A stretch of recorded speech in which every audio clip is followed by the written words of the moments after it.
Hello guys, welcome to my YouTube channel. तो हमने पिछले क्लास में इन्वायरमेंटल इकोनॉमिक्स स्टार्ट किया था, जिसमें हमने देखा था माल्थस का जनसंख्या सिद्धांत। तो आज हम न्यू टॉपिक देखेंगे, अनुकूलतम जनसंख्या सिद्धांत, ऑप्टिमम थ्योरी ऑफ पॉपुलेशन। सर्वप्रथम एडवर्ड वेस्ट ने सन 1815 ईस्वी में अपने पुस्तक essay on the application of the capital to land नामक लेख में यह विचार प्रतिपादित किया। इसके बाद 19वीं शताब्दी के अंत में हेनरी सिजविक ने अनुकूलतम जनसंख्या के विचार की नींव रखी। इन्होंने अपनी पुस्तक प्रिंसिपल ऑफ पॉलिटिकल इकोनॉमी में इस प्रकार विचार व्यक्त किए हैं। जिस प्रकार एक व्यक्ति फर्म में एक ऐसा बिंदु आता है जो अधिकतम प्रतिफल प्रदान करता है, यह उस समय होता है जब फर्म के अंदर एक उचित अनुपात में सब साधनों को लगाया जाए। यह बात संपूर्ण अर्थव्यवस्था में लागू होती है, ठीक उसी प्रकार जिस प्रकार फर्म या व्यक्तिगत अर्थव्यवस्था पर। इस कथन का सहारा लेकर एडविन कैनन ने सन 1924 में प्रकाशित अपनी पुस्तक वेल्थ में सर्वप्रथम अनुकूलतम शब्द का प्रयोग कर अनुकूलतम जनसंख्या सिद्धांत की एक क्रमबद्ध व वैज्ञानिक व्याख्या करते हुए सिद्धांत को प्रतिपादित किया। बाद में इस सिद्धांत को व्यापक रूप प्रदान करने वाले विद्वानों में से एक प्रोफेसर डाल्टन की भूमिका रही। आगे हम देखेंगे इस सिद्धांत की कुछ मान्यताएं हैं। पहला, किसी देश की जनसंख्या वृद्धि के बावजूद भी कार्यशील जनसंख्या का कुल जनसंख्या से पारस्परिक अनुपात अपरिवर्तित अर्थात समान रहता है। दूसरा, देश की कार्यशील जनसंख्या के प्रत्येक व्यक्ति द्वारा किया गया प्रति घंटा उत्पादन तथा कार्य के घंटे स्थिर ही रहते हैं।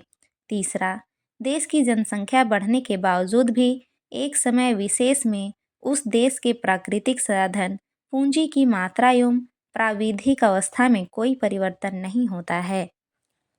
प्रोफेसर डाल्टन के अनुसार अनुकूलतम जनसंख्या वह होती है जो प्रति व्यक्ति अधिकतम आय प्रदान करती है।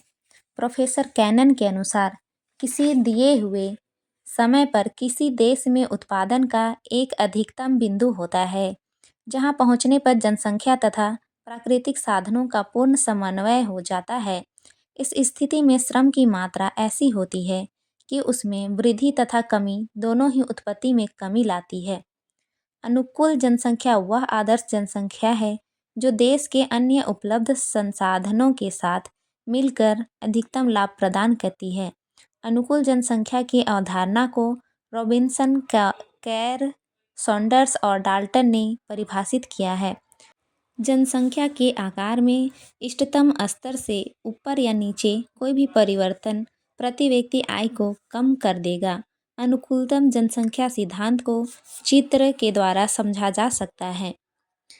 यहाँ पे चित्र दिया गया है, आप लोग देख सकते हैं।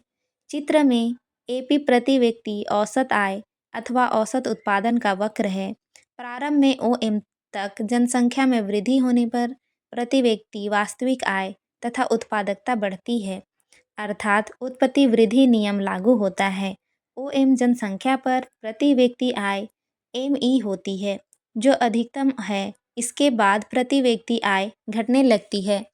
यहाँ उत्पत्ति ह्रास नियम लागू होता है, अतः वो ओएम अनुकूलतम जनसंख्या है। चित्र से स्पष्ट है कि ओएम तक जनसंख्या वांछनीय है, किंतु एम बिंदु के बाद यह अवांछित है और इस प्रकार रोक न लगाने पर जनाधिक्य की समस्या उत्पन्न हो जाएगी। आगे देखेंगे डाल्टन का सूत्र। अनुकूलतम आकार से जनसंख्या के न्यूनता या अधिकता मापने के लिए प्रसिद्ध अर्थशास्त्री डाल्टन ने एक सूत्र की स्थापना की। m = a-0/0। m का अर्थ है समायोजन अभाव की मात्रा, a का मतलब है वास्तविक जनसंख्या और o का मतलब है अनुकूलतम जनसंख्या।